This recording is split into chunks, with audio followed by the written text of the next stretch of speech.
afternoon, everyone. Welcome to another episode of Sailing Oceanghost. So, last night we were sitting around the marina with some friends, and the subject came up of ditch bags. What do we carry in our ditch bags? So, I think most people was quite surprised when they saw ours because we have a lot of stuff. And so I figured we would do a video and kind of walk you through, the stuff that we have and why we have it. So basically, this is some of it here, and then I'll pan the camera around in a minute and show you other things that actually go with us when we, if for some reason we had to ditch the vessel, Okay, so let's go ahead and get started. So as you can see here, there's an array of things here that we carry. And we carry it in this jug, this big jug here. It's a food barrel. It has just a waterproof, really waterproof, a seal in it, and it just screws on the top. Okay, and we put all of our stuff inside the ditch barrel. We call it the ditch barrel, not the ditch bag. And so to start off with. We'll start off with flares, okay?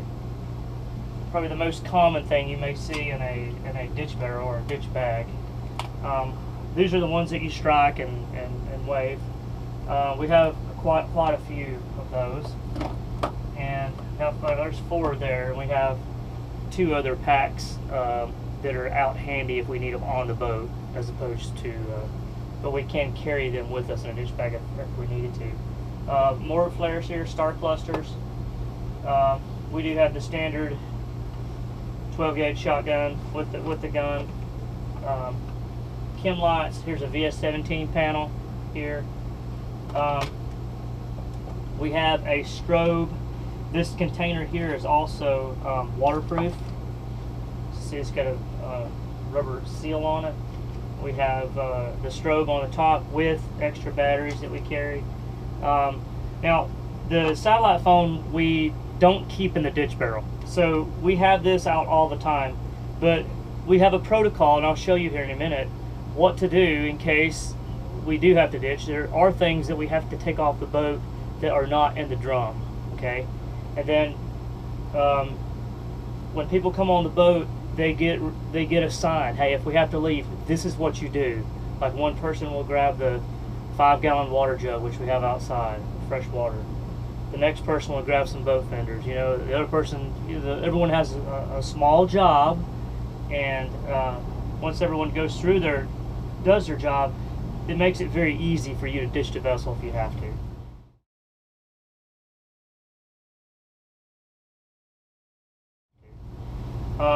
An EPIRB. Make sure that your EPIRBs are registered with the FCC so they know who you are. They will still come and pick you up, but it's nice to know, what kind of vessel that you had, and there's just good information on there. A good set of binos is important.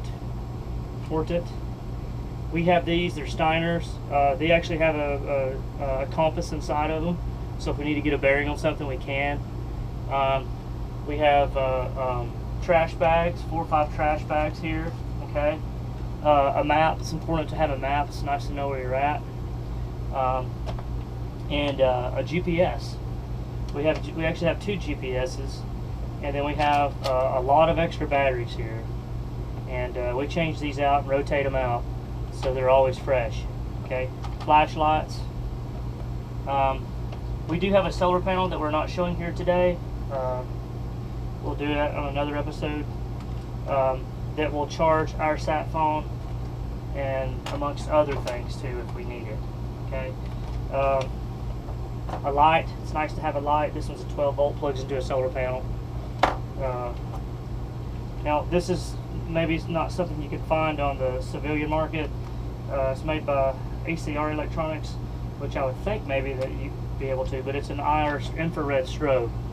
When someone comes and get you if it's a night operation, they're trying to come pick you up, then this infrared strobe the pilots fly with night vision goggles, so they can see, the night vision goggles can see the tool. We actually have two of these, one in here and one here.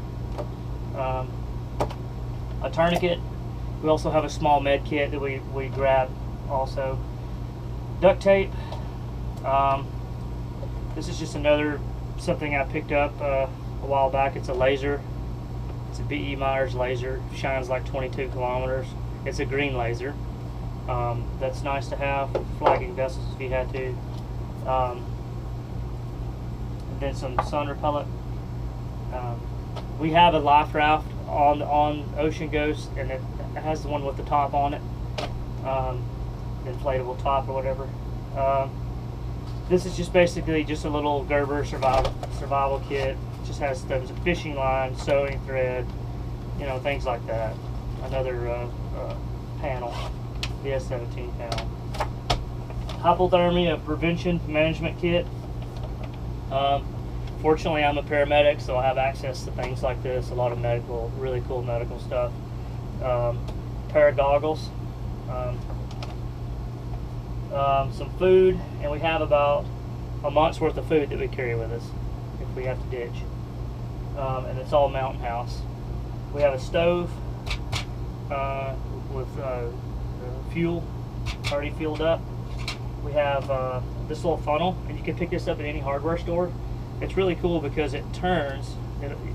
It turns and it'll block the flow or lock off the flow. Tells you how much is in it, and this can very easily, and we've tried it. Take the top off of it and catch rainwater straight down into our 5-gallon jerry jug that we have. Really nice, works good. So if you have to catch fresh rainwater, then we got that covered as long as it rains. What else? Tin foil. We have tin foil, and these are the basics. I mean, these are things that we feel like that we need to have. Okay. We also have some nylon twine, 550 cord, things like that. So we also have this ditch bag inventory. Okay, these are things that should be in the barrel, and once a month probably we take everything out just like we're doing today, and we inspect everything, make sure the batteries are good, make sure things aren't corroded. Another thing that we do too also is we don't leave the batteries in the GPS because they will corrode. Saltwater environment's very harsh on everything, so if you can put it in a Ziploc bag, it's probably better.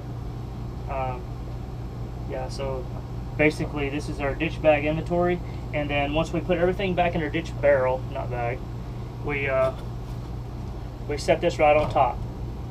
Okay, and then we have some of the things marked in red right now, some of the things that the EPIRB's going to have to go out here soon in 2 months for get a new battery. We only have one GPS in here now, so we got that marked. So it's kind of, if it's in the red, that means there's something going on. Maybe we need to get new batteries and such. But we've actually went through and everything's done now, so we can put it back in like it was. So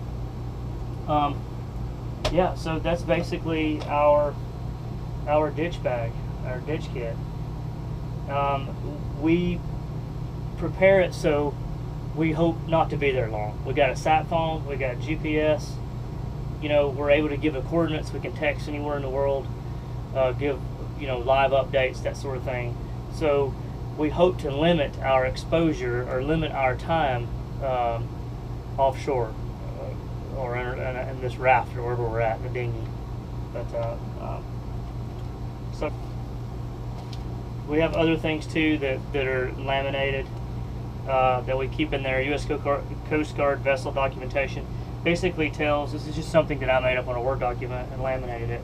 Tells everything about our boat, our U.S. Coast Guard dock number, call sign, length, tonnage, basically everything. And then this is our federal FCC license. We just have a copy of it in there just for whatever.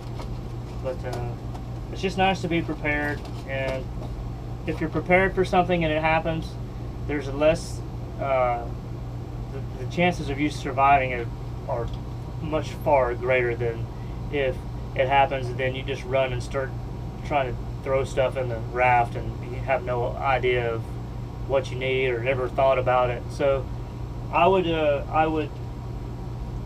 encourage people to sit down and be serious about their ditch barrel or ditch bag, whatever they have, and put the things in it that's going to get you rescued the fastest. Okay, so that's that. I hope you enjoyed it, and leave a comment down below. Tell us what you think. Something maybe you would want to add. Tell us maybe something we overlooked. We're not perfect. So again, there are things that go with us that are not on the table. So quite a few other things too. So one being our dinghy. So okay. Hope you enjoyed the video, and make sure to hit like and subscribe. Talk to you next time.